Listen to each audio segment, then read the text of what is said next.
Hikayat si miskin. Pada zaman dahulu, hiduplah sepasang suami istri yang terlantar di negeri antah berantah dan keduanya sangat dibenci orang karena kutukan Batara Indra.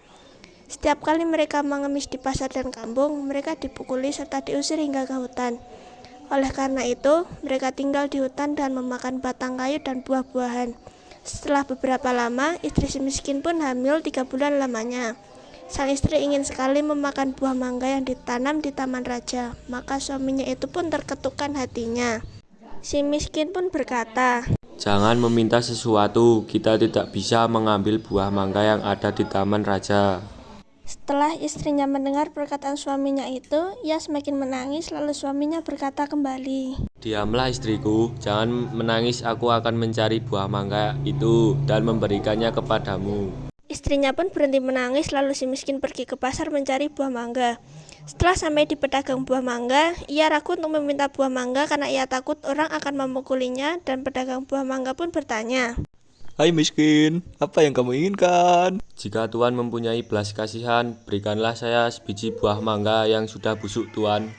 Orang yang ada di pasar pun menjadi iba karena mendengar kata-kata si miskin itu.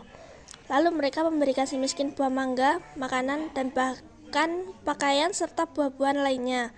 Si miskin pun heran karena biasanya ia diusir, dipukuli hingga dilempari kayu dan batu. Setelah ia berpikir seperti itu, ia pun pergi ke hutan untuk menemui istrinya. "Istriku, ini buah mangga, makanan, pakaian, dan beberapa buah-buahan." Pada hari baik setelah cukup bulannya, istri si miskin melahirkan seorang putra yang sangat elok parasnya. Anak itu diberi nama Marah Karma yang artinya anak dalam penderitaan atau kesulitan.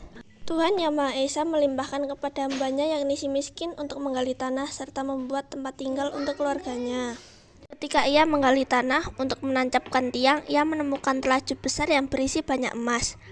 Istrinya pun datang untuk melihat dan berkata, "Emas ini tidak akan habis sampai anak cucu kita, suamiku." Dengan kehendak Yang Maha Kuasa, terjadilah sebuah kerajaan lengkap dengan alat, pegawai, pengawal, dan sebagainya di tempat itu. Si miskin menjadi rajanya dengan nama Maharaja Indra Angkasa dan istrinya menjadi permaisuri dengan nama Ratna Dewi. Kerajaan itu mereka namakan Puspasari.